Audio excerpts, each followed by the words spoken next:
Sugeng enjang para adi yuswa, sugeng pepanggihan malih wonten ing renungan padintenan adi yuswa ing dinten Selasa Wage 21 April 2020. Sumangga dinten punika kita nampi jejer gesang langgeng. Para adi yuswa, manungsa kadunungan ila lali luput sekeng lan mati. Manungsa mboten sampurna menapa malih gesang langgeng. Sedaya ingkang wonten ing jagat namung sawetawis, mila manungsa kedah nggadahi gondelan kagem jaminaning pati. Jaminan gesang langgeng saksamunipun mati sampun dipun paringaken Gusti Yesus dhateng kita lumantar seda sinalib. Cetha sanget manungsa ingkang boten sampurna lan langgeng tetep dipun tresnani dening Gusti. Ayub ugi mitakenaken bab gesang langgeng nalika nandhang sengsara. Senajan awrat ing gesang, Ayub mboten kecalan kapitadosan dhateng Gusti lan tetep gondelan dhateng Gusti. Nyata sanget menawi kapitadosanipun Ayub ngoyot ing Gusti lan sumarah ing Gusti. Ayub masrahaken gesang ingkang sakwetawis punika namung ing Gusti. Bab punika ketingal ing Ayub 11 ayat 11. Manungsa menawi sampun pecah punapa saged gesang malih? Menawi mekaten kawula gadah pengajeng-ajeng selaminipun kawula nglampahi kangelan ngantos dumugi ing giliran kawula. Para adi yuswa, panandhang saged nempuh sinten kemawon senajan wujudipun benten.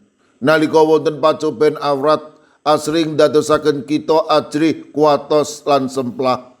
Kadosene Ayub kita kaemutaken amrih mboten ajrih kuatos lan semplah, nanging kita kedah tetep gondelan lan sumarah ing Gusti. Gusti tansah paring panuntun saha kekiatan kanggih kita nglampahi kahanan ingkang awrat. Pracaya lan pasraha. Amin. Sumangga kita ndedonga. Matur nuwun Gusti, dinten punika paduka paring seserepan amri ing satengahing kangelaning gesang, ing satengahing momotaning gesang, ing satengahing sesakit menapa kemawon. Kawula kedah tetep gondelan ageng pengajeng-ajeng kawula dumateng paduka. Paduka berkahi para adi yuswa dalasan anak putu kawula ing pundiya papan. Monggo paduka ingkang reksa, paduka ingkang paring berkah matemah para adi yuswa dalasan anak putu kawula tansah rinimatan binerkahan paduka.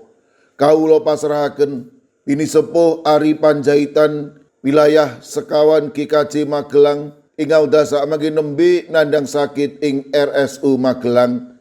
Mekaten ugi kawula pasrahaken Yuli Luther Harifa ingkang dumugi wekdal sakmangke nandhang sakit ing bab paningal. Kawula ugi masrahaken Sisilia ingkang badhe nampi operasi wonten ing RSU Muntilan. Kawula pitados menawi paduka ugi badhe tansah paring kegiatan, paring kesarasan, malah kepara paduka saged ngagem menapa lan sinten kemawon amri sedherek kawula menika nambeni wetahing kesarasan. Mirunggan kawula pasrahaken Bapak Agus Budi Pranowo saking Kalinegoro, tiyang sepuhipun Pendeta Julia Indah Pramudianti ing GKJ Bandung.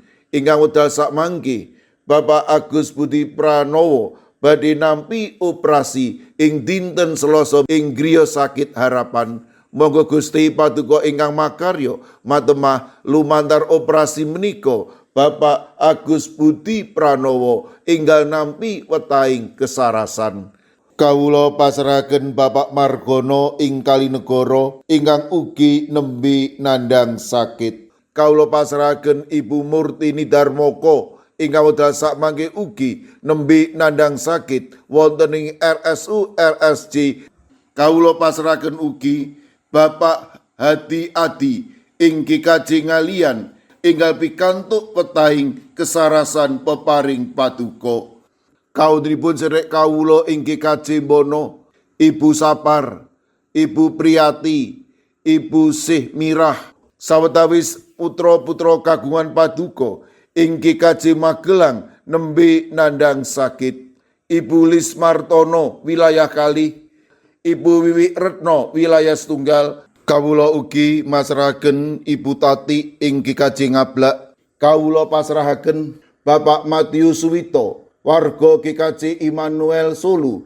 Kawula pasrahaken Ibu Wirya Sumarto dalasan Pendeta Emeritus Ibnu Prabowo wonten ing GKJ Tlepok. Kawula pasrahaken Ibu Isti wilayah 3 GKJ Wonocatur, Ibu Karyumi lan Ibu Kusmini ing GKJ Purbo. Mekaten ugi Ibu Indrayati ing Solo. Kawula pasrahaken Ibu Sriti Astuti wonten ing GKJ Tropodo Sidoarjo. Mekaten ugi kawula pasrahaken Ibu Lini Sutopo ing GKJ Semarang Barat. Kawula pasrahaken Bapak Budistomo, Bapak Sugianto ing GKJ Magelang, Bapak Mardiono, Ibu Marsudi, Ibu Sri Windardi ing GKJ Pamong Utomo Kalinegoro. Kawula pasrahaken Bapak Yohanes Mudadi ing GKJ Tuban. Kawula pasrahaken Ibu Nani Cahyono, Bapak Karyo, Bapak Ibu Toyo,